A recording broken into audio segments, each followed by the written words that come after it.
Hola, bienvenidos a la clase de hoy. Vamos a seguir con las estadísticas descriptivas para tablas de contingencia.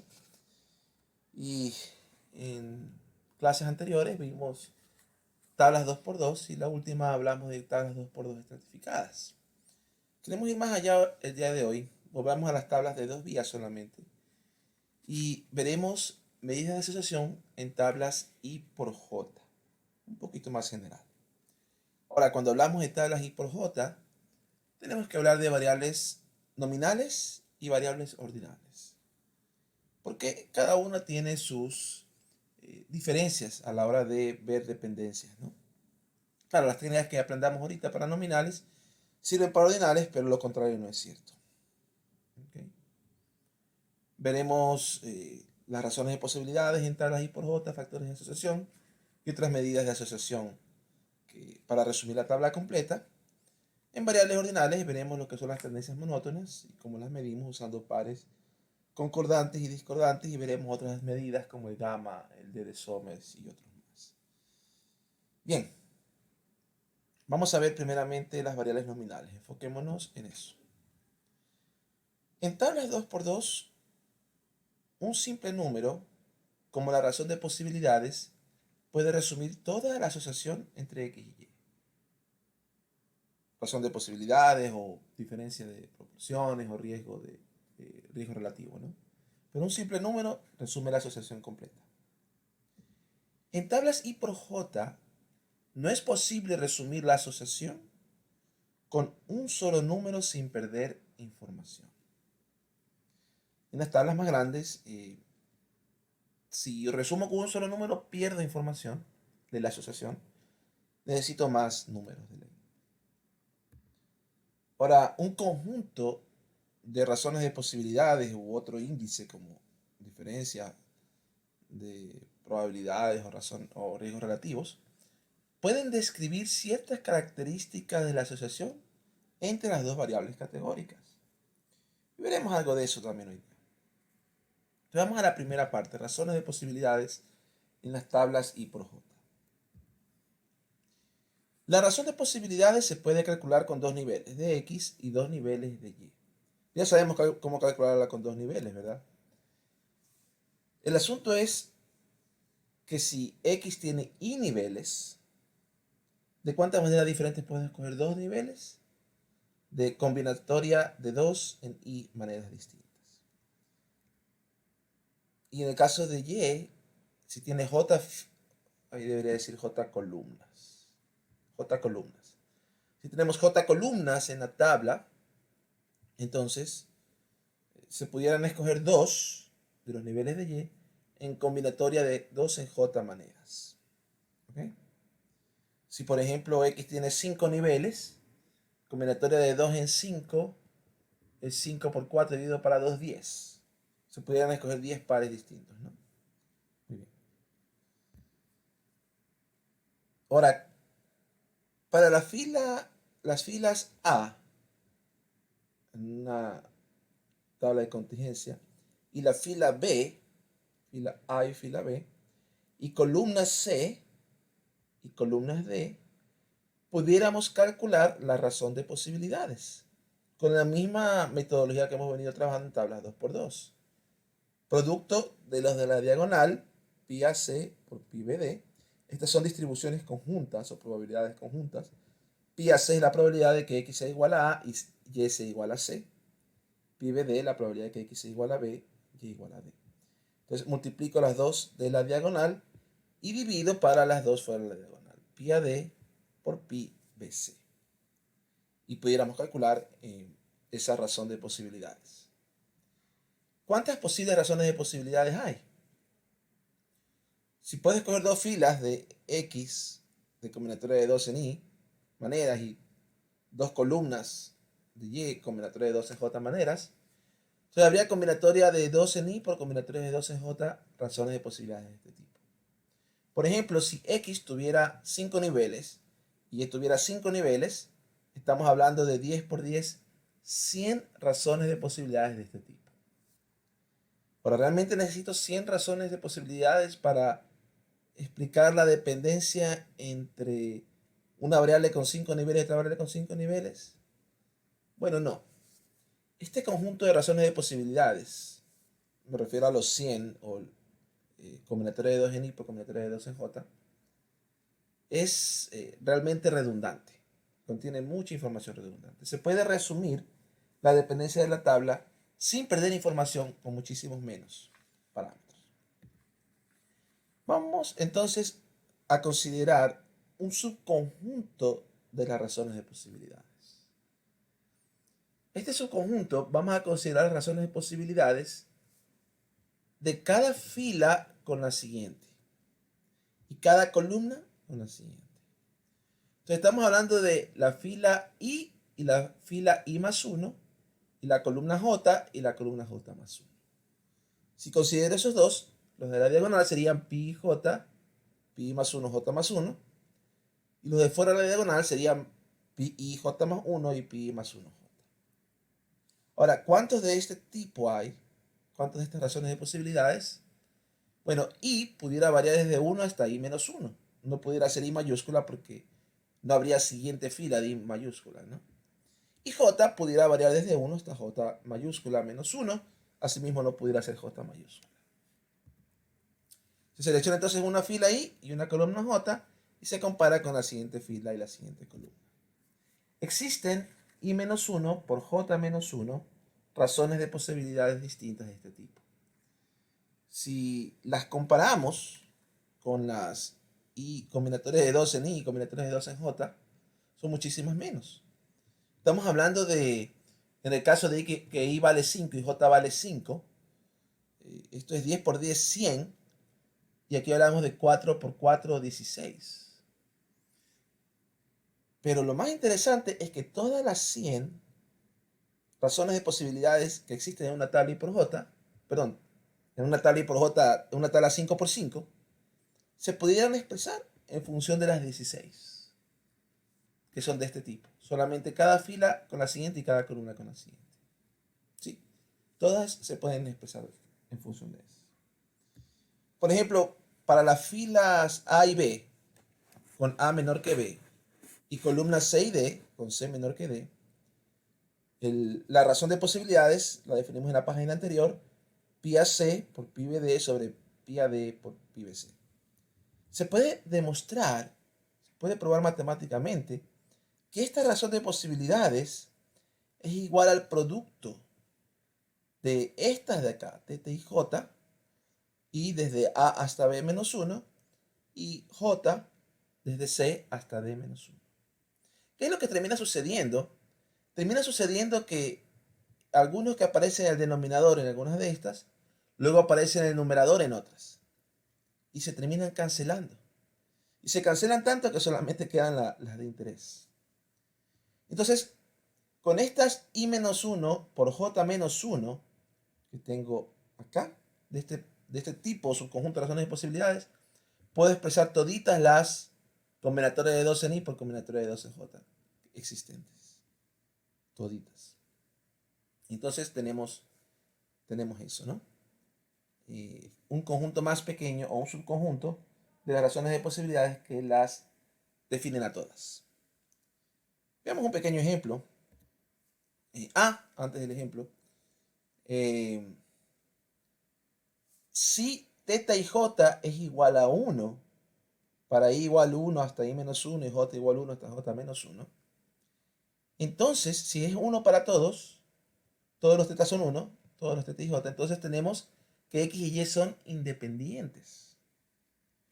De hecho, si estas de aquí son 1, los θ, todas las razones de posibilidades serán 1, porque todas se pueden expresar como productos de estos θ.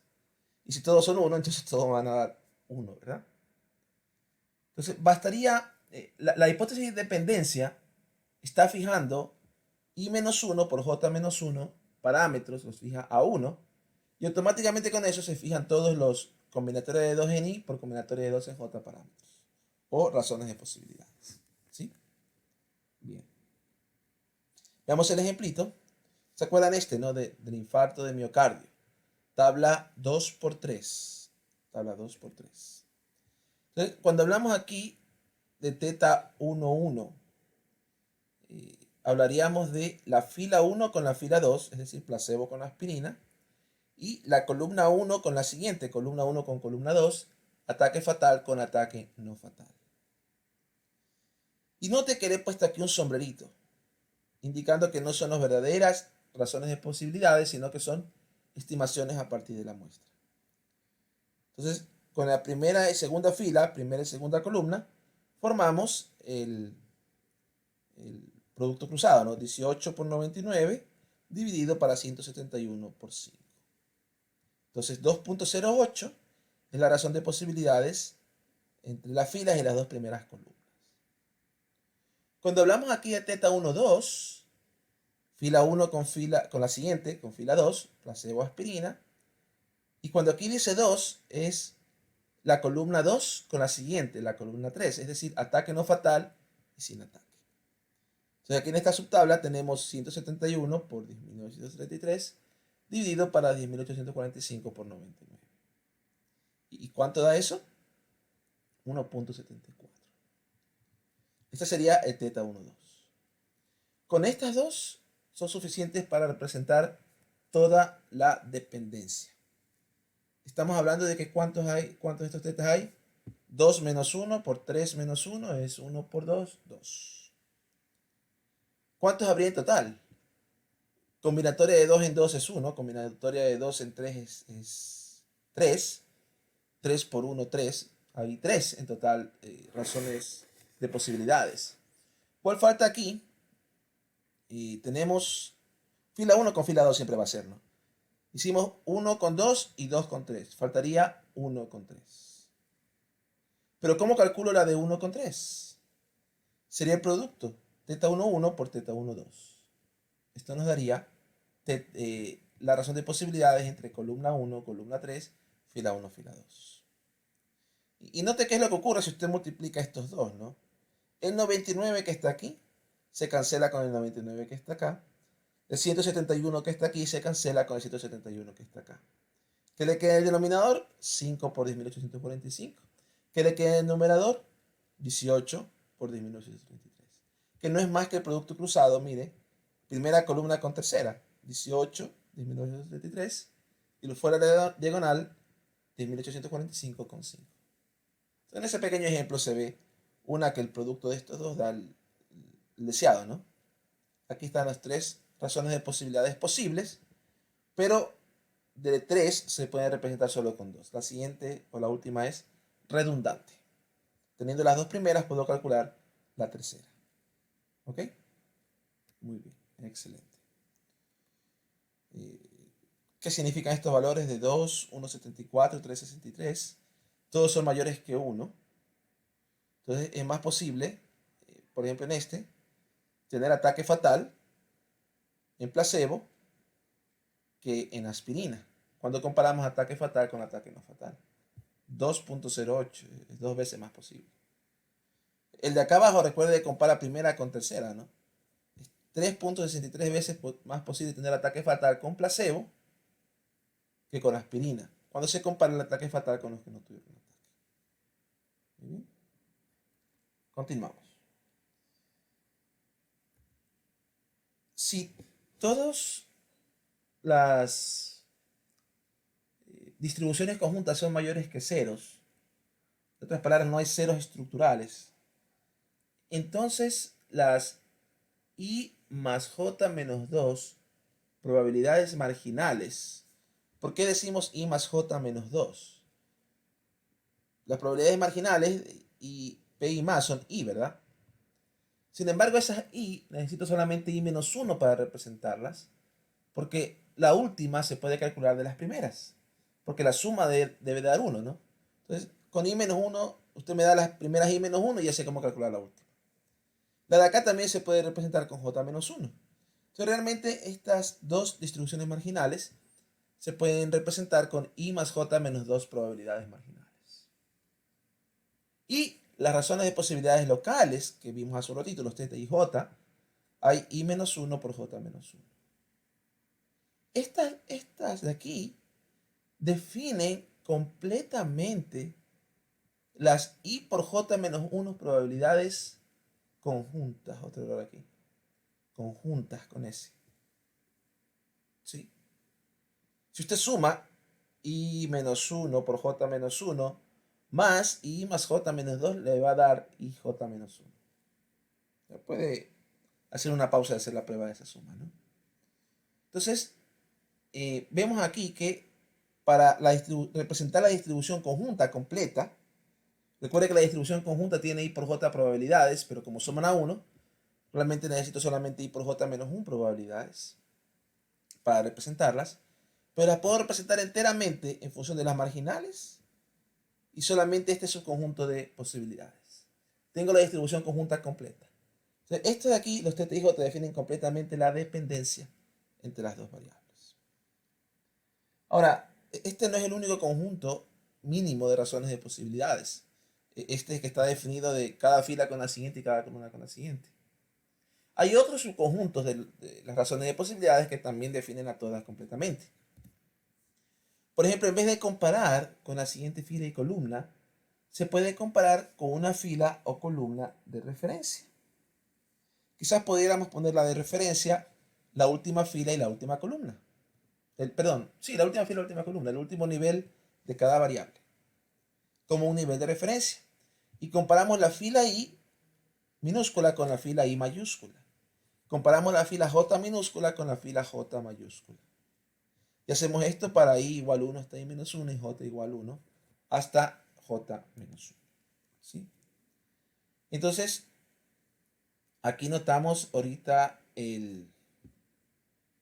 le llamamos a este alfa y J, el producto cruzado, ¿no? Los de la diagonal son pi y J y pi I mayúscula, J mayúscula, estos son los de fuera de la diagonal. De la tablita 2×2, la subtabla 2×2. ¿Sí? Muy bien. Independencia de X y Y en la tabla I por J se consigue si todas las I menos 1, J menos 1 razones de posibilidades son iguales a 1. Sea que se utilice alfa y J o teta y J. ¿Verdad? Bien. Bien, con eso concluimos lo que son las razones de posibilidades en tablas I por J. Hablemos un poco de otra medida de dependencia que se llaman los factores de asociación. Las razones de posibilidades comparan siempre dos filas con dos columnas. Eso está bien, comparar dos filas con dos columnas. Muchos estudios se enfocan en tratar de ver si las variables son independientes y si no lo son, tratar de ver por qué no lo son. Cuando las variables son independientes, las razones de posibilidades estimadas serán cercanas a 1. Claro, las reales serán 1, pero las estimadas serán cercanas a 1. Entonces, examinar qué razones de posibilidades se alejan de 1 nos puede dar una idea de cómo una variable afecta a la otra. Otra forma de estudiar este efecto o la dependencia entre las dos variables sería un estudio de celda por celda. Y ahí es donde entran estos factores de asociación. Bajo independencia, ¿qué sabemos de las celdas? La probabilidad conjunta P sub I J es igual al producto de las marginales, P sub I más por Pi sub más J. Entonces vamos a definir los factores de asociación, que son I por J factores de asociación, uno por cada celda, como la división Pi y J dividido para Pi I más por Pi J más. Estos índices o factores de asociación toman valores entre 0 y el mínimo entre 1 sobre pi i más y 1 sobre pi más j.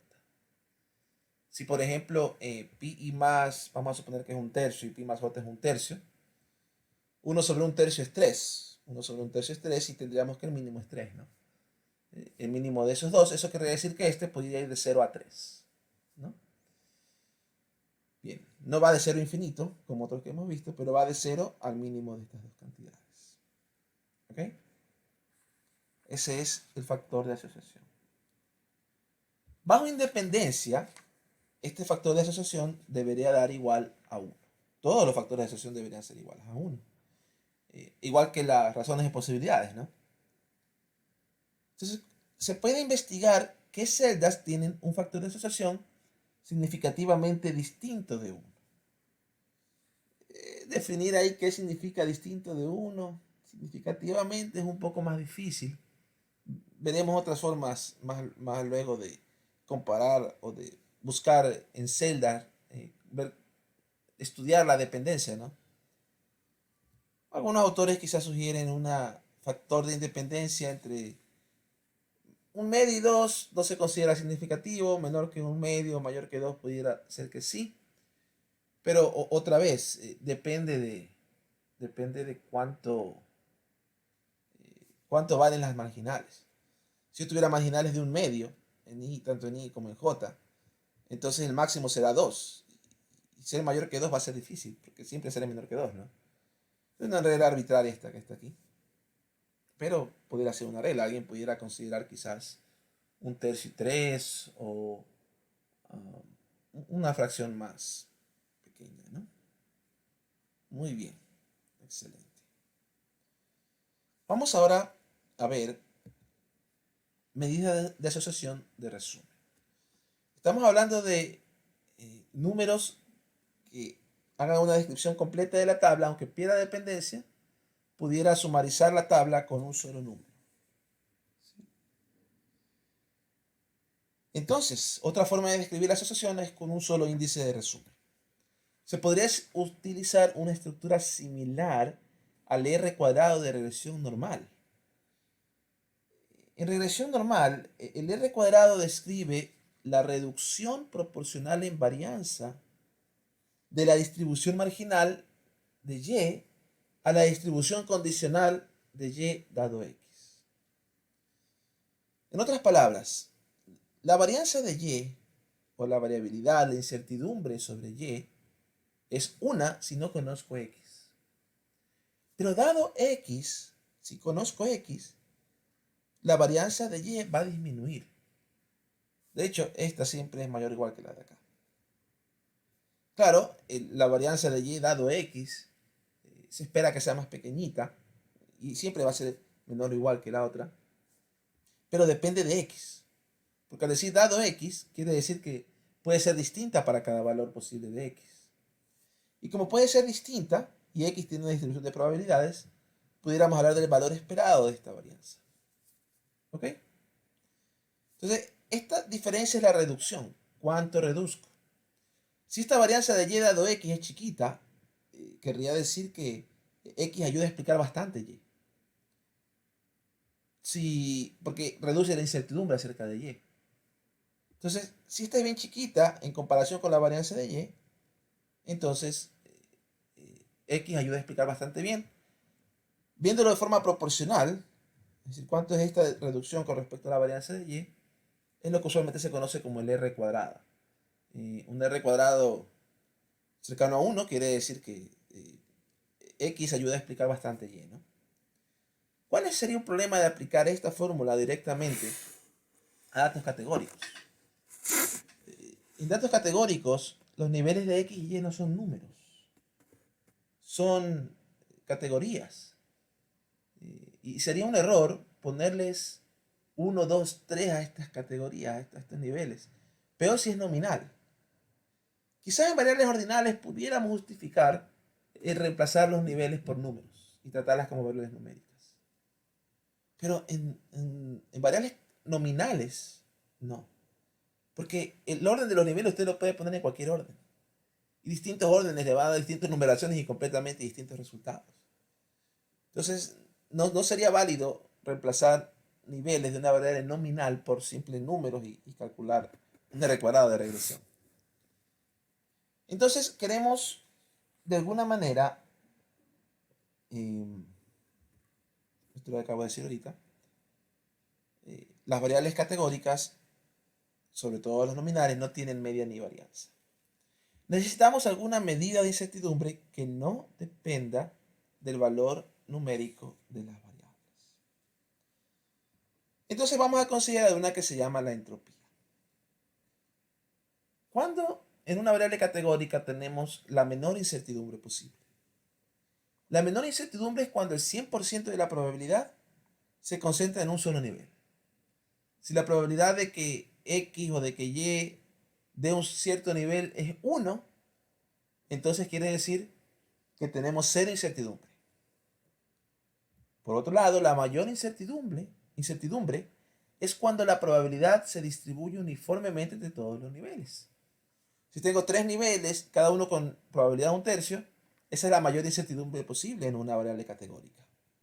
¿Okay?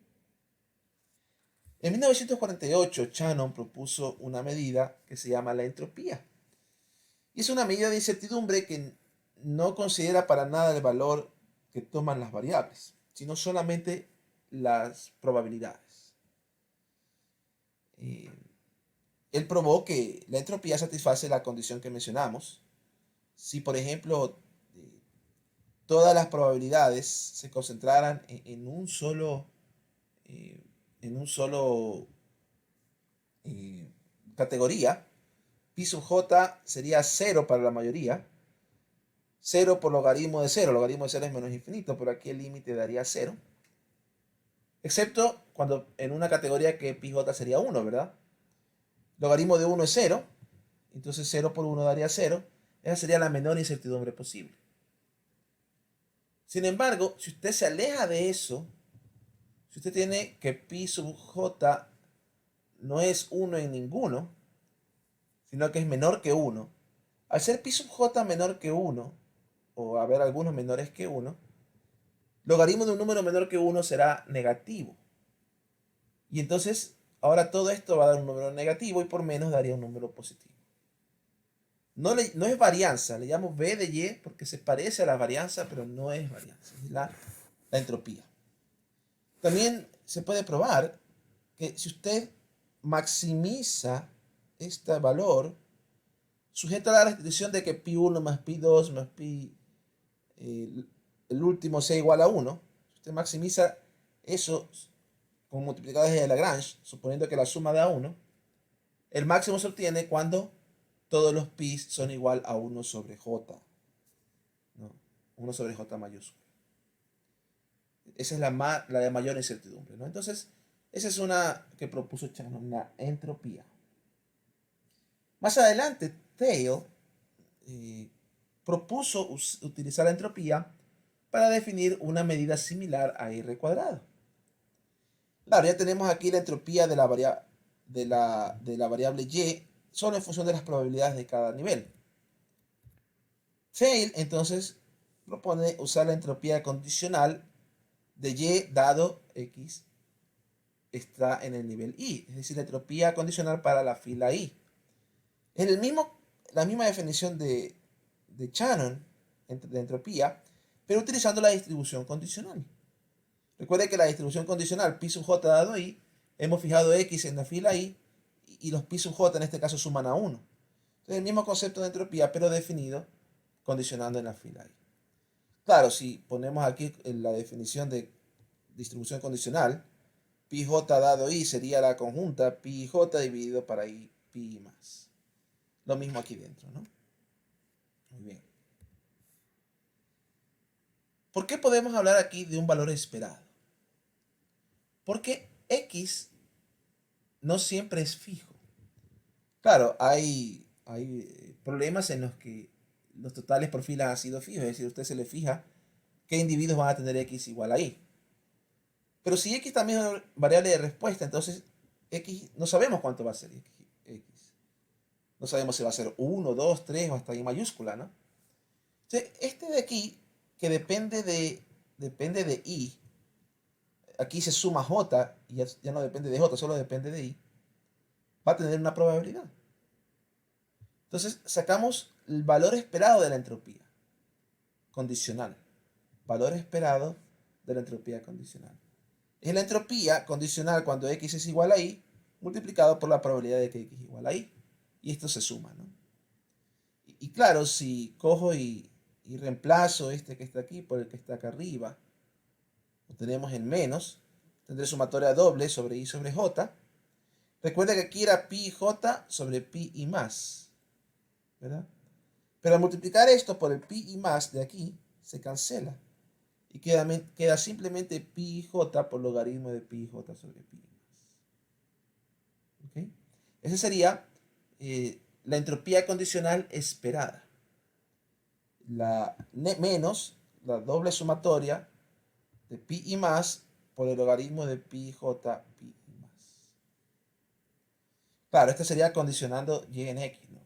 Si condicionaría x en y, entonces aquí iría pi más j, pues, ¿no? Porque estamos condicionando en x. Bien. Entonces, ¿cuál es la reducción? ¿Cuánto sería esa menos esta? Bueno, aquí hemos hecho, ¿no? La entropía, perdón, de y menos la entropía esperada de y dado x. Aquí menos con menos se hace más.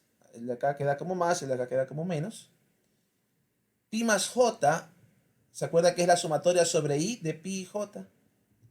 Entonces, como pi más j lo podemos expresar así, sumatoria sobre i de pi y j. Los dos hacen sumatoria doble sobre i sobre j. Aquí tendría pi y j, que es factor común. Y lo que tendría es logaritmo de pi y j sobre pi más menos logaritmo de pi más j. Como la resta de logaritmos es el logaritmo de la división, queda esto. Quiero que note lo que queda. Queda la sumatoria doble de pi y j por el logaritmo del factor de asociación que vimos hace un momento. En otras palabras, la reducción en entropía es el valor esperado del logaritmo del factor de asociación.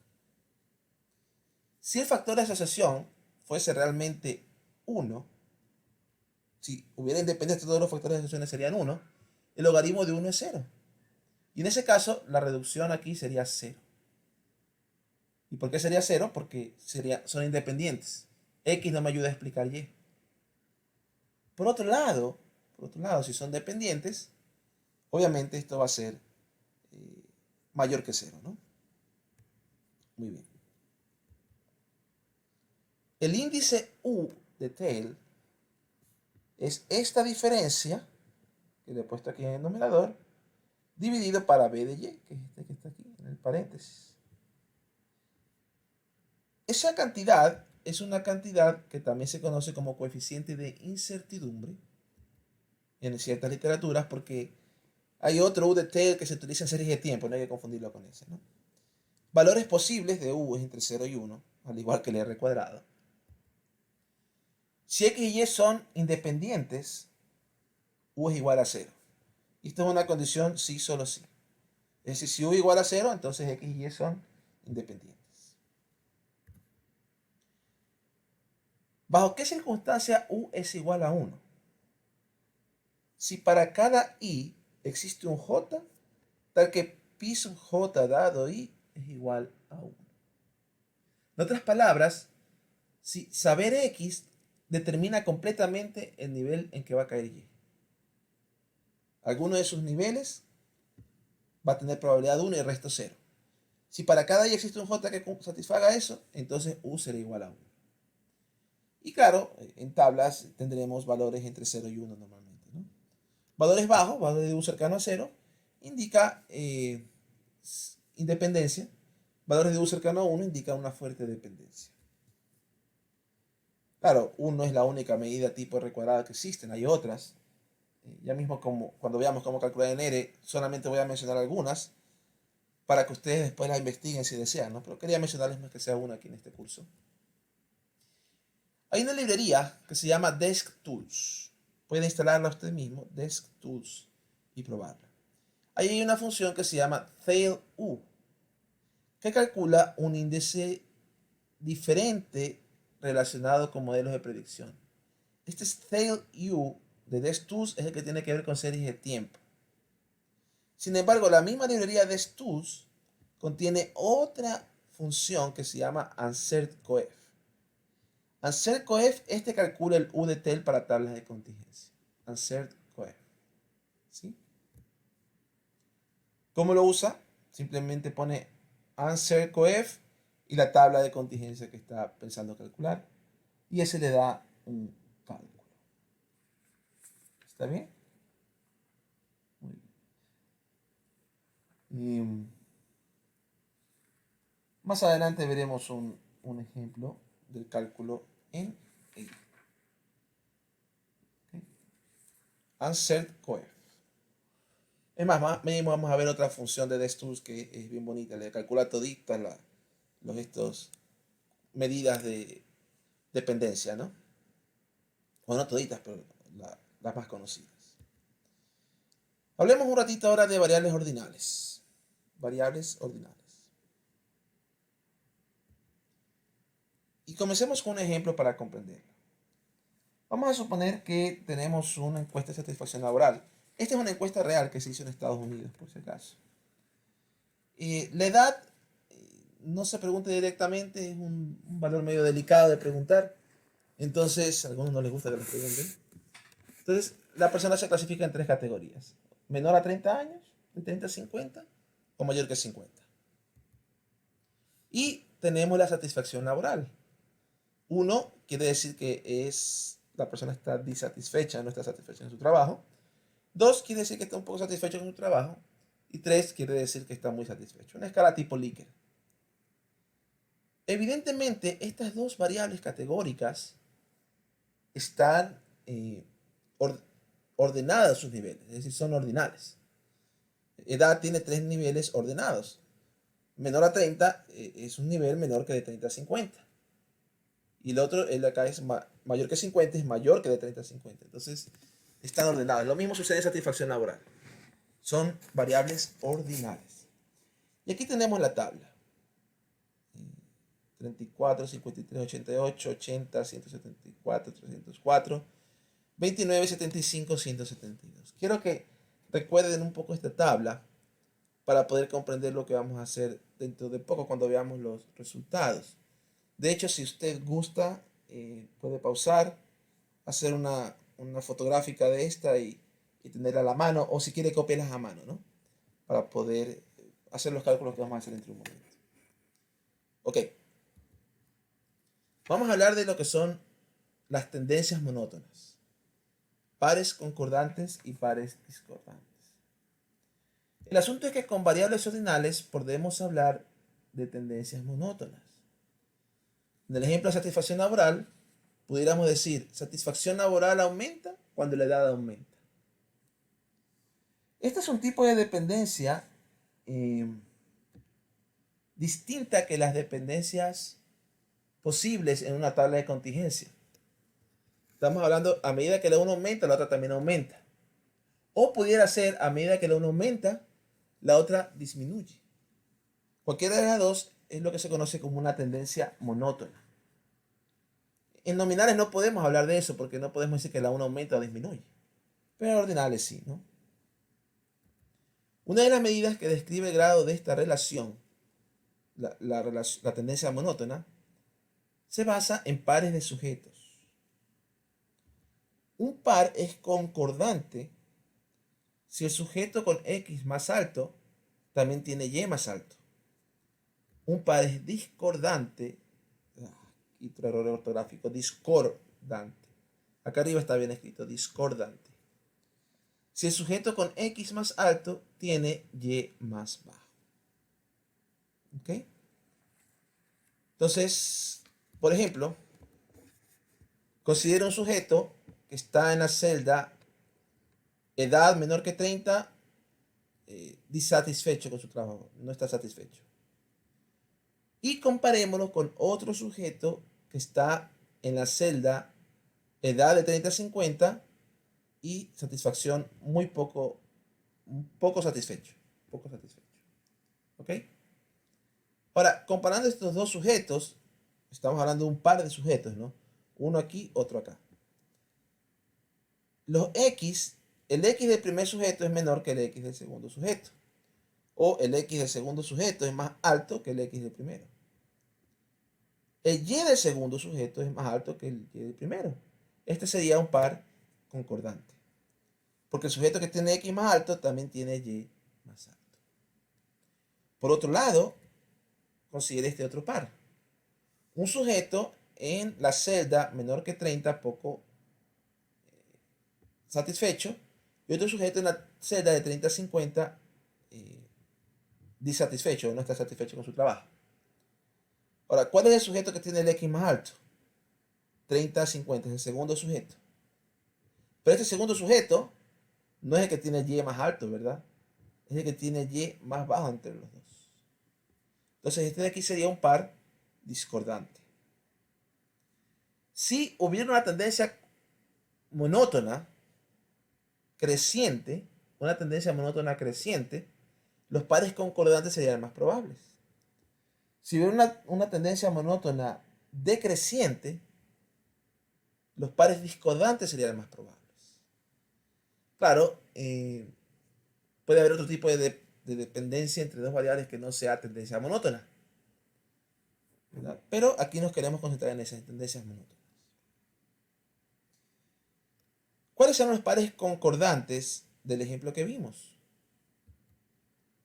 Pensemos. En la celda menor que 31, habían 34 sujetos. Eso es lo que le decía que tome nota de la tabla, ¿no? 34 sujetos.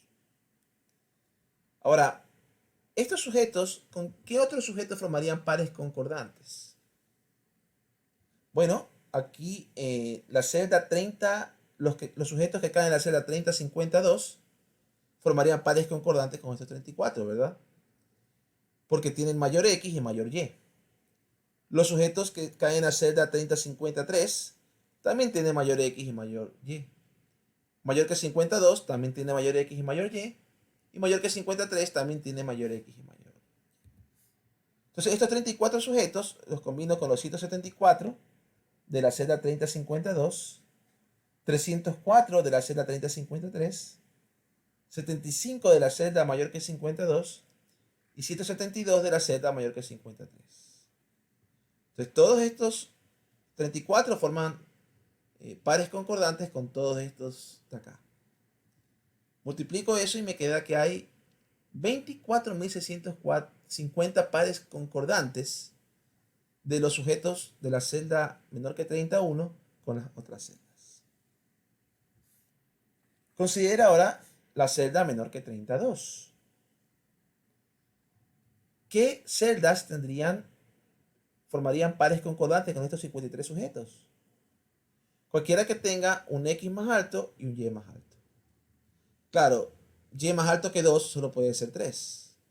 X más alto que menor que 30 puede ser 30, 50 o mayor que 50. Entonces aquí están las dos celdas que pueden ser concordantes con los 53 sujetos de acá. Estas dos celdas tienen 304 y 172 sujetos respectivamente. Entonces multiplico los 53 por esos sujetos y yo tendré 25.228 pares concordantes que se forman con esta celda. De manera similar, los 80 sujetos de la celda 3051, obviamente 3050, un Y mayor, que sería mayor que 50 solamente, y un X mayor, perdón, y un Y mayor, mayor que 1 sería 2 y 3, ¿no? Asimismo, estos formarían 19.760 pares concordantes. Por último, la celda 3052, que ya está contada con los de acá, ¿no? Solamente me interesa los que tienen mayor X que este y mayor Y que este, que el único posible es mayor que 53. Entonces estamos hablando de multiplicar 174 con 172 y darían 29.928 pares concordantes. ¿Cuántos pares concordantes hay en total? Nos sumamos todos estos. El número total de pares concordantes es 99.566. Hacemos ahora el cálculo de los pares discordantes. Los sujetos en la celda menor que 32, tendría que compararlos con todos aquellos que tengan un X más alto y un Y más bajo. Y más bajo que 2 solo es 1, ¿verdad? Y X más alto que menor que 30 es 30, 50 y mayor que 50. Entonces estos 53 sujetos se harían pares concordantes con los 80 de aquí y 29 de acá serían 5.777 pares discordantes. Acá los 88 sujetos de la celda menor que 33, 3 mayor, X mayor que menor que 30 sería 30, 50 mayor que 50. Y menor que 3 sería 1 y 2. Entonces aquí formaríamos 31.566 504 pares discordantes. Algo similar ocurre con la de acá, 5046 pares discordantes. Y con la de acá, 31.616 pares discordantes. ¿Cuántos pares discordantes hay en total? 73.943. Este es el número total de pares discordantes. Ahora, ¿qué vemos aquí? Habían 99.000 pares concordantes, 99.566, y hay 73.943 pares discordantes. Entonces, más probable parece ser que es un par concordante. Y más probable es que a medida que crezca o que aumente la edad de la persona, tenga mayor satisfacción laboral. Es más probable que a medida que crezca disminuya la satisfacción laboral. Ojo que sí, no es una ciencia exacta, ¿no? Sí hay pares discordantes, hay 73.900, hay bastantes. Pero comparado con 99.000 concordantes, hay menos, ¿verdad? Y ahí vamos a ver cómo unimos los dos números en una sola medida. Primeramente hablemos de las probabilidades de pares concordantes. En el ejemplo visto, 99.566 concordantes, 73.943 discordantes. C mayor que D sugiere una tendencia. A mayor edad, mayor satisfacción laboral. Considere dos observaciones independientes de una distribución conjunta pi y j. No estoy diciendo que x sea independiente de y. Lo que estoy diciendo es que tengo un sujeto en el que le voy a medir x y y con esta distribución conjunta, y tengo luego otro sujeto, dos observaciones independientes. Un sujeto independiente de primero que también le voy a medir x y le voy a medir y. Entonces, dos observaciones independientes. ¿Ya? La probabilidad de que estas dos observaciones formen un par concordante sería la siguiente. Si el primer sujeto cae en la fila I, columna J, tendría que ver cuál es la probabilidad de que el segundo sujeto caiga en filas, en la fila H, en filas H mayor que I y K mayor que J. Entonces sumaría todas las probabilidades para el segundo sujeto, H mayor que I, K mayor que J, y le multiplico por la probabilidad de que el primer sujeto caiga en la IJ. Hago esto para todos los IJ, y esto me daría los pares los dos sujetos formarían un par concordante, donde el primero tiene el menor X y el menor Y, y el segundo tiene el mayor X y el mayor Y. Claro, no tiene por qué ser así. Podría el primero tener el mayor X y el mayor Y, y el segundo podría tener el menor. Entonces, para calcular la otra, va a dar el mismo valor y por eso simplemente se multiplica por 2. ¿Ok? Pi mayúscula sub c, entonces es la probabilidad de obtener un par concordante. De forma similar, tenemos la probabilidad de un par discordante. Aquí, para un sujeto, si el primer sujeto cae en la celda I, en la fila I, columna J, entonces sumo las probabilidades de los discordantes, donde la fila sea mayor y la columna sea menor. ¿Verdad? Y por la misma razón que de arriba se multiplica por 2. ¿Ok? Bien. Estas son las probabilidades de pares concordantes y discordantes. ¿Cómo las vamos a utilizar? Vamos a definir una medida de asociación ordinal llamada gamma. No es la única, veremos otra que es el delta de Summers, pero vamos a ver ahorita gamma. Un par podría no ser concordante ni discordante. ¿Cuándo sería el caso? Si tienen un empate en X o un empate en Y. Es decir, si dos sujetos al azar tienen el mismo X, yo no lo puedo considerar ni como concordante ni como discordante. O si tienen el mismo Y, no los puedo considerar como concordante ni como discordante. Si un par de sujetos no tiene empates, es decir, suponiendo que el X de los dos sujetos es distinto y que el Y de los dos sujetos es distintos, entonces solo es posible que el par sea concordante o discordante. ¿Captamos ese punto? Por eso, dado que no hay empates, dado que entre dos sujetos, vamos a suponer que observamos dos sujetos, o alguien observa dos sujetos y me dice no hay empates, entonces la probabilidad condicional de que un par sea concordante, dado que no tienen empates, es el probabilidad de un par concordante sobre la probabilidad de un par concordante más un par, más la probabilidad de un par discordante. ¿Ok? La probabilidad condicional de que un par sea discordante, dado que no tienen empates, es pi sub d sobre pi sub c más pi sub d. La diferencia de estas dos probabilidades le vamos a llamar gamma. Es decir, gamma sería pi sub c menos pi sub d sobre pi sub c más pi sub d. Características de gamma. El rango posible de valores de gamma es entre menos 1 y 1.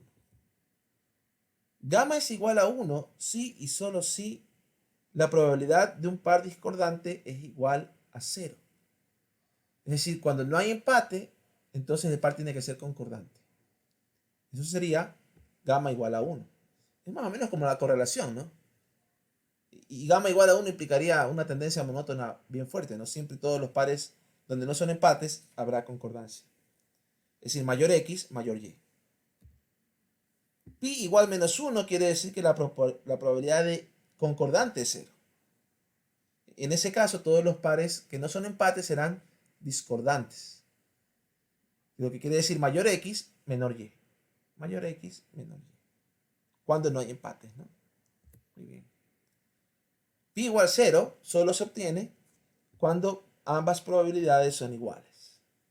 ¿Verdad? En ese caso, no pudiéramos decir que hay menor probabilidad de concordancia o de discordancia. ¿Verdad? Entonces, esto es una medida similar a la correlación, diseñada para variables ordinales. ¿Okay? Independencia de X y Y implica gamma igual a 0. Es decir, cuando X y Y son independientes, entonces la probabilidad de par concordante será igual a la probabilidad de par discordante. Gamma igual a 0. La conversa no es cierta.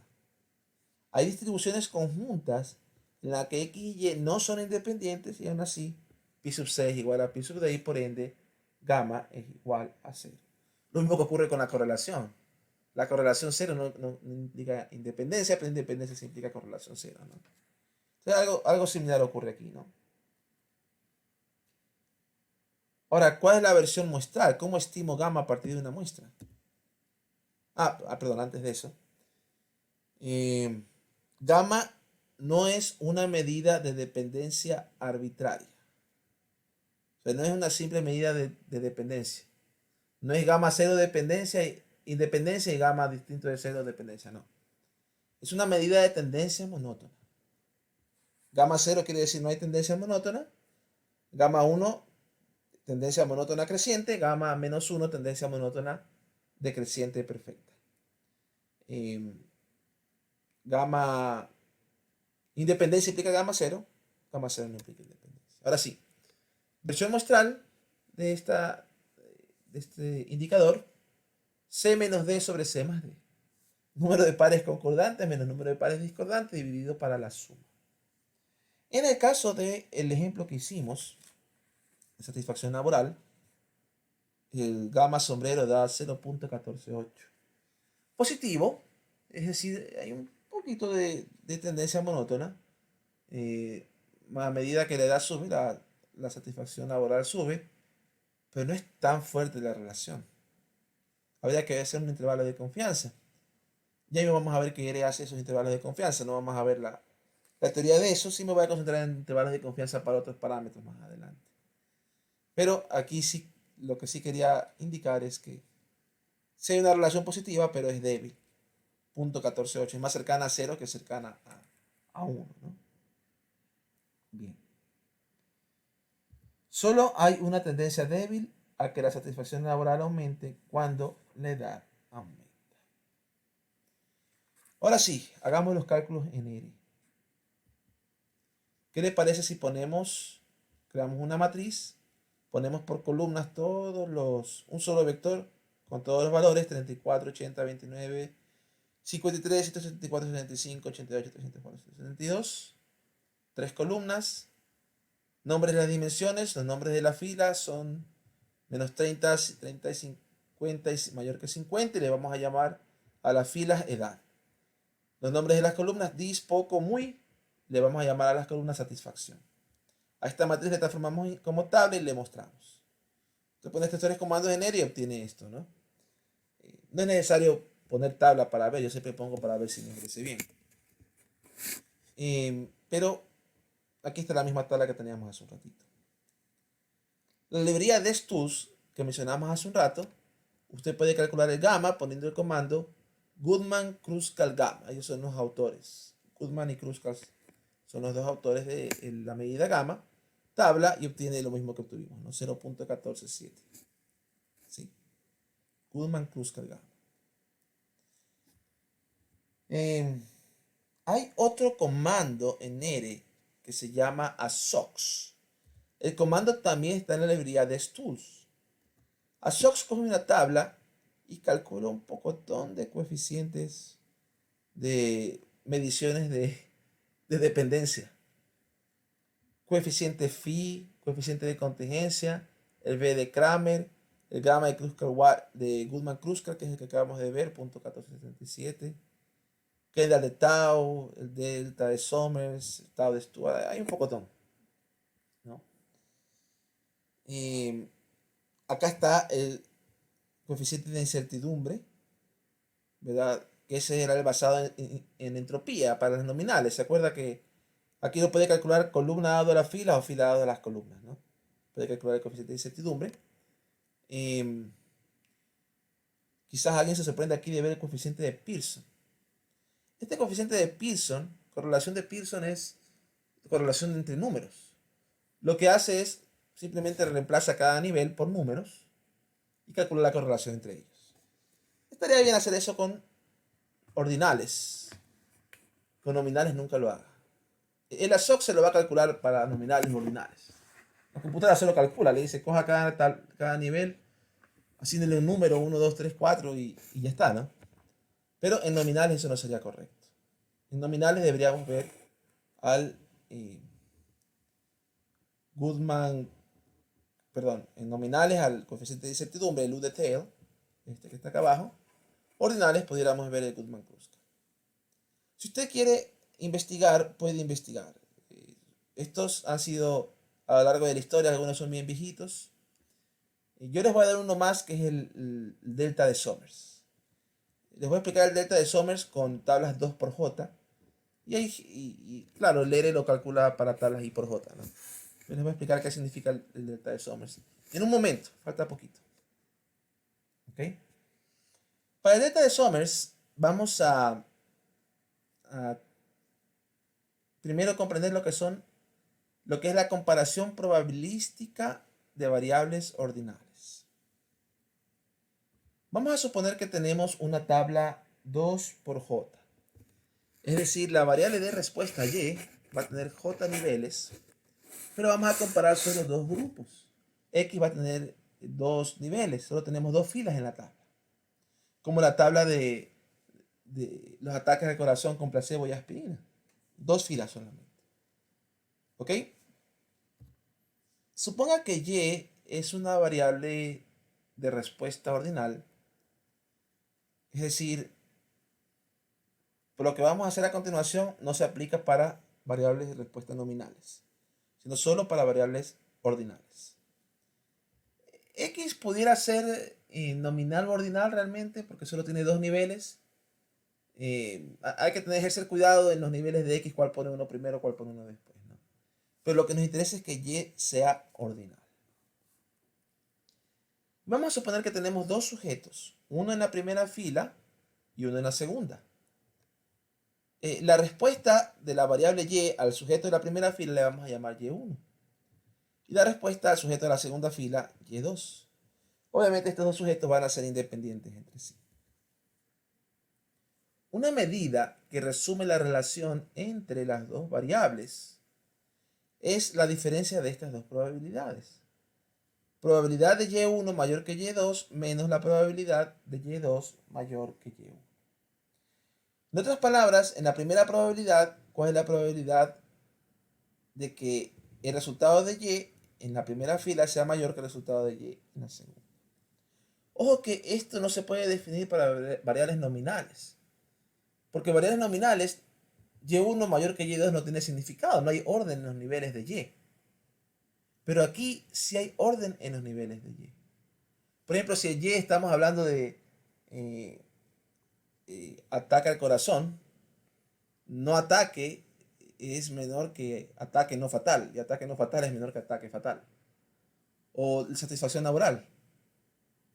No satisfecho es menor que poco satisfecho y es menor que satisfecho.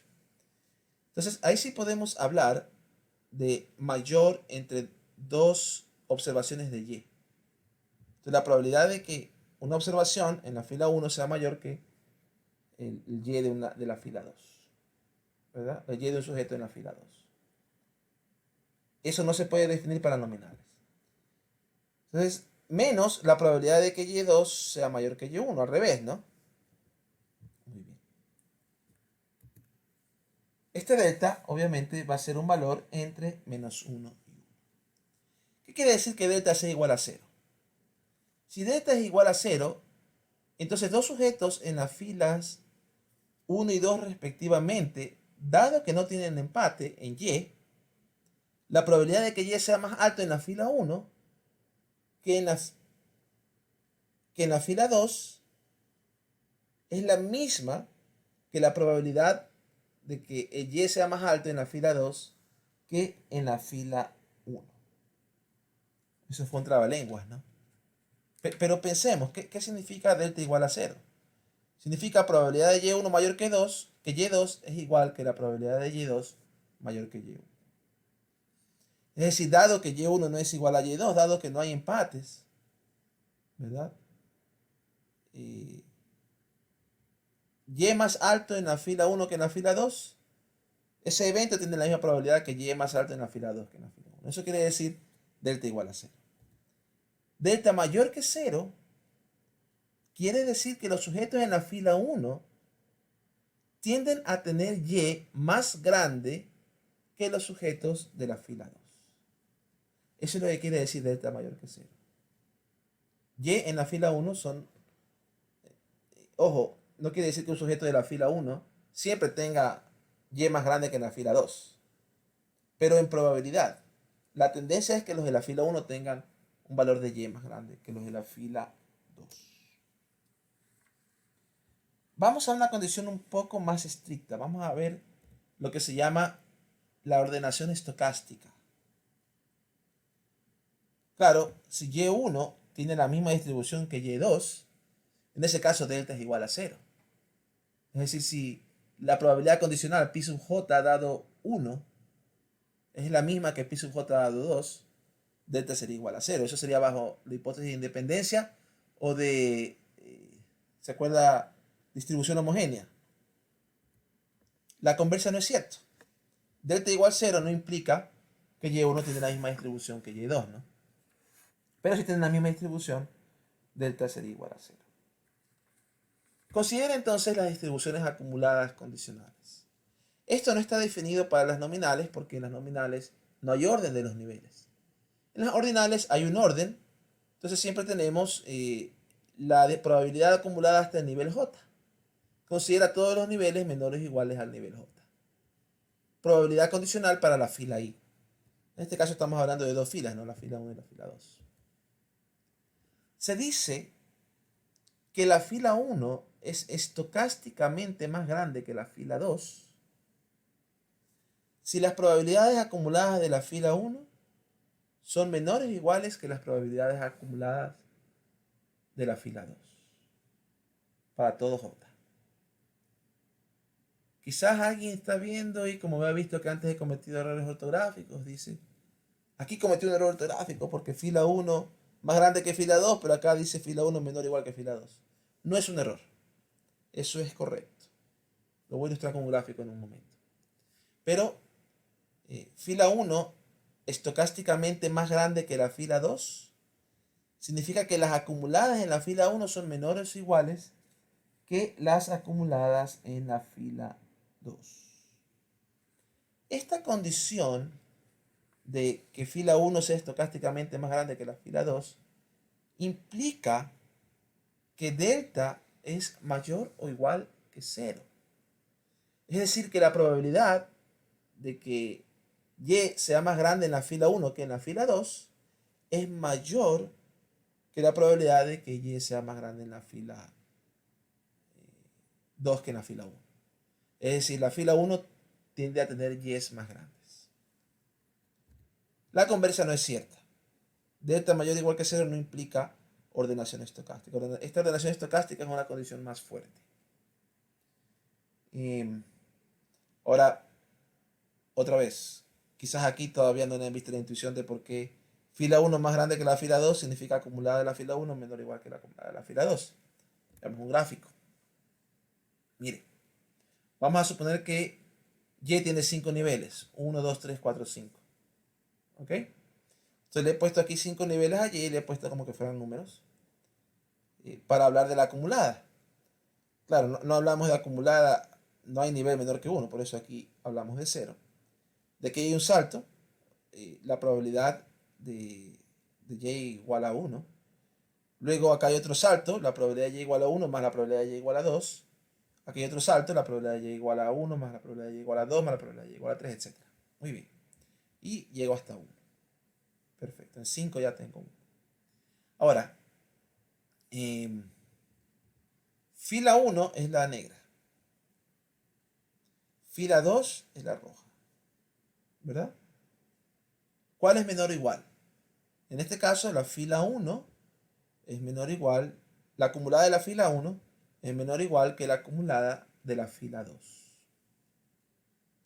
Pregúntese cuál está a la derecha y cuál está a la izquierda. ¿No es verdad que la de la fila 1 está a la derecha de la curva de la fila 2? ¿Y por qué está a la derecha? Porque en la fila 1 los valores de Y más grandes son más probables. ¿Qué sucede? Aquí en la fila 2 se comenzó a saltar temprano la curva, porque las probabilidades de los niveles pequeños son más altas.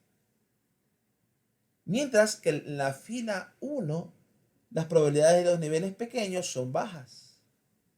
La fila 1 tiene mayor probabilidad en los niveles grandes. Y por eso hace saltos más grandes en los niveles más grandes. La fila 2 hacía saltos en los niveles más grandes, hace saltos más pequeños. Los hace saltos más grandes en los niveles más pequeños. No sé si se hizo bola o no, pero la idea es que la fila 1 tiene probabilidades concentradas mayormente en los niveles grandes. Y la fila 2 tiene probabilidades más concentradas en los niveles pequeños. Por eso es que es más probable que en la fila 2 de un Y más grande que en la fila 1. ¿Ok? Bien, ya mismo voy a hacer un ejemplo de cirugía para comprender todo esto. Antes del ejemplo, hablemos un poco de cómo estimaríamos en una muestra de dos multinomiales independientes. Es decir, fijo las filas y quiero calcular el delta. Bueno, si yo calculo las proporciones muestrales, puedo calcular prop table, ¿verdad? Del margin table, fijando las filas, fijando la primera dimensión 1. Entonces podría calcular esta probabilidad delta de esta manera. Esta es la fórmula, ¿no?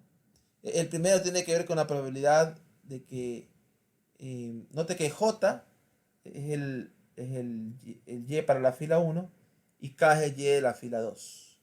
Yo aquí estoy sumando todos aquellos en los que J es mayor que K. Fila 1 es mayor que fila 2. Esta tendría que ver la probabilidad de que Y1 sea mayor que Y2. Y acá estamos hablando de que J es menor que K, ¿verdad? Todos aquellos en los que la fila 1 es menor que la fila 2. El Y, pues no. El Y de la fila 1 sea menor que el Y de la fila 2. Entonces, sería eso. Esta fórmula puede poner en función de las frecuencias observadas, ¿no? También. Y si usted la trabaja matemáticamente un poco, se puede probar o se puede expresar en función de los pares concordantes y discordantes. ¿Cómo? Supongamos que X es ordinal. Realmente X puede ser nominal o ordinal porque solo tiene dos niveles. Pero supongamos que es ordinal y artificialmente decidimos que la fila 1 es el nivel más alto de X y la fila 2 es el nivel más bajo. Un poco al revés de lo que hicimos temprano, porque temprano X lo ordenamos de menor a mayor, ¿verdad? Pero aquí vamos a suponer que el nivel más alto es el 1 y que el nivel más bajo es el 2. ¿Ok? Si es así, usted define para esa tabla concordantes y discordantes. Entonces el delta sombrero se puede demostrar matemáticamente que es igual al número de pares concordantes menos el número de pares discordantes dividido por el total de sujetos de la fila 1 por el total de sujetos de la fila 2. Entonces este delta de Somers está relacionado, o esta comparación probabilística está relacionado con los pares concordantes y discordantes. En el caso de una tabla con dos filas, ¿no? Pero hay una relación más. Si J es igual a 2, si J es igual a 2, es decir, si Y solo tiene dos niveles, éxito y fracaso, y éxito es la primera columna y fracaso es la segunda columna, delta sombrero se convierte en P1 menos P2. Es decir, la diferencia de proporciones de éxito en la primera fila menos la diferencia de proporciones de éxito en la segunda fila. ¿Qué le parece? Donde éxito se considera el nivel menor y fracaso el nivel mayor. Entonces, algo bonito de esta medida de delta de Sommer es el hecho de que el, la diferencia de proporciones es un caso particular de delta de Sommer. Caso particular cuando J es igual a 2. Entonces se pudiera pensar en este delta de Somers como una generalización de la diferencia de proporciones para un J general, para J mayores que 2, ¿no? Y también está en función de pares concordantes y discordantes. Esto, por si acaso, es algo que no se descubrió de la noche a la mañana, ¿no?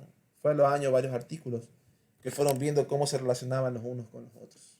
Interesante ponerse a leer eso. Muy bien.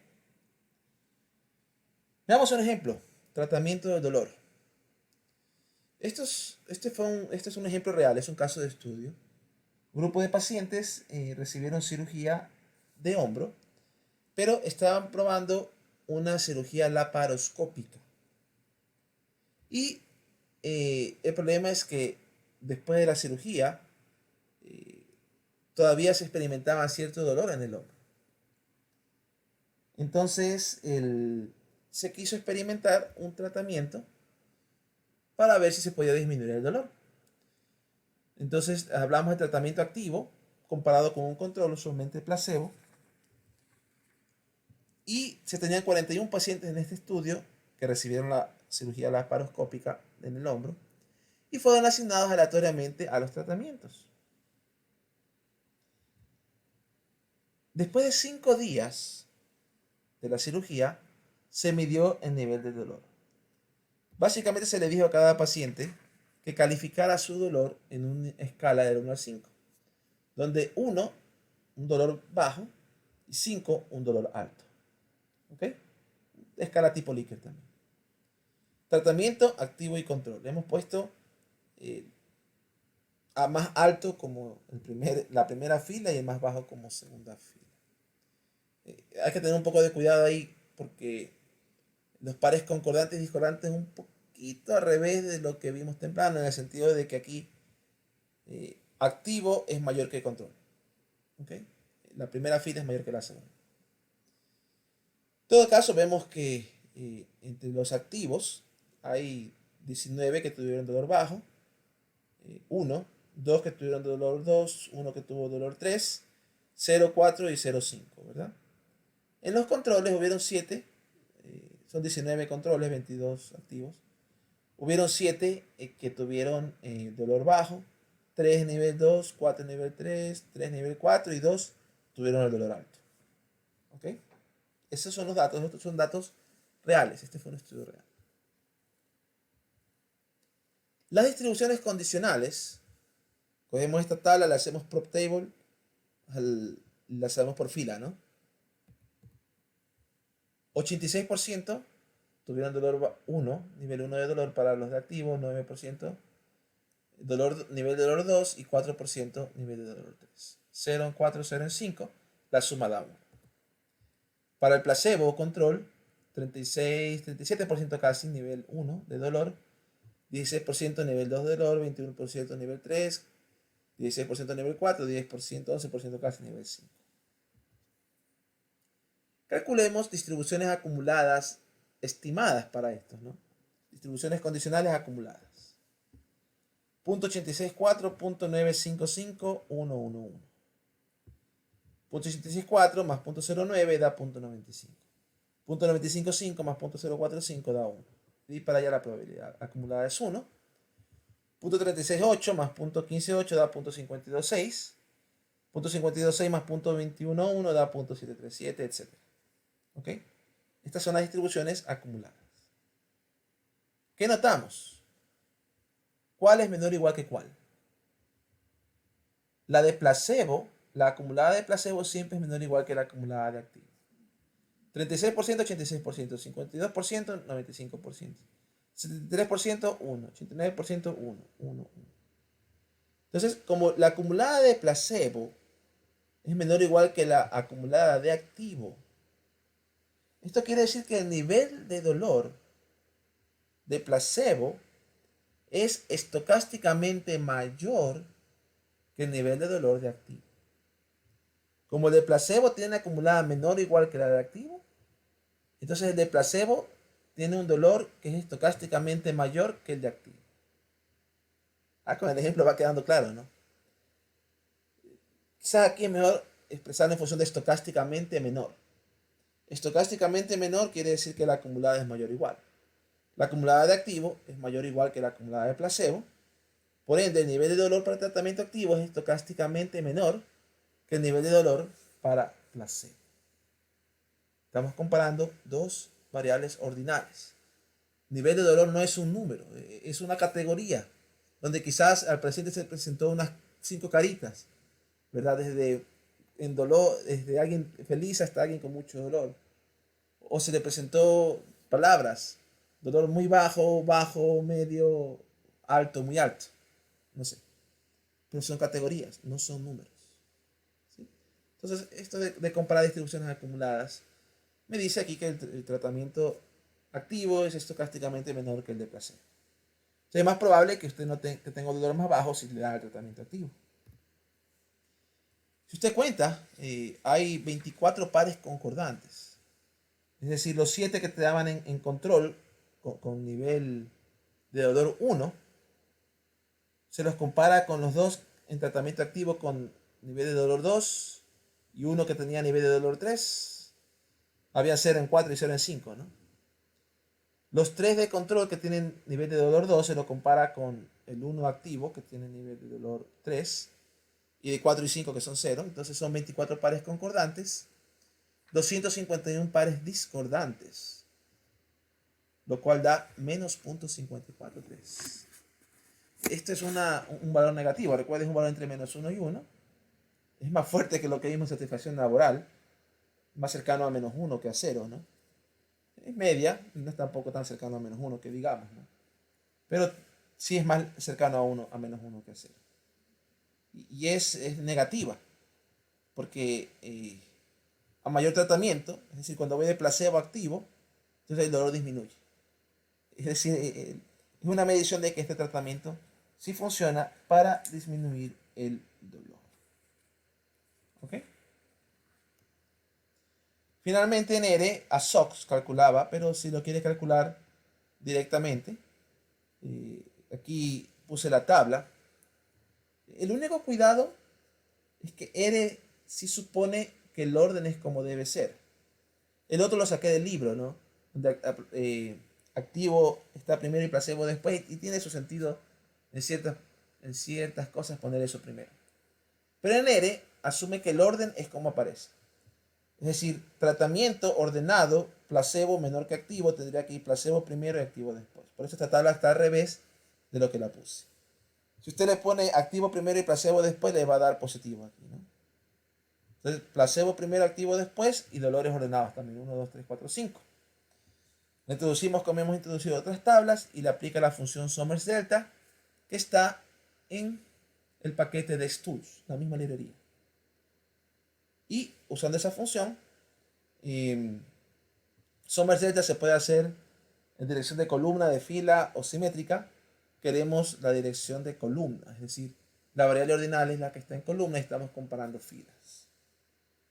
Y el Somers Delta es menos 0.543. También, si su variable de respuesta está en las filas y usted está comprando dos columnas, pone aquí dirección row. Y se puede también hacer definir un delta asimétrico. Alguien que lo desee puede buscar el artículo original de Somers o otras informaciones o referencias que pueda haber, ¿no? Porque ahí es direction symmetric también. En todo caso, el Somers Delta, la implementación de R, también existe para tablas I por J. Es decir, no está restringida a tablas 2 por J o I por 2, ¿no? Menos 0.54. Bien, con eso concluimos la clase de hoy. Hemos visto estadísticas descriptivas para las variables I por J. Y en general, a lo largo de las últimas clases hemos visto algunas cosas estadísticas descriptivas para tablas de contingencia.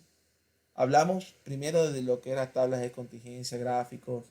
Hablamos de medidas de asociación en tablas 2x2. Luego las estratificadas y ahora las I por J. Hasta aquí terminamos con la parte de estadísticas descriptivas para tablas de contingencia. La próxima clase veremos algo de estadísticas inferenciales, pruebas de hipótesis, intervalos de confianza en tablas de contingencia. ¿Ok? Muchas gracias, nos vemos en la próxima clase.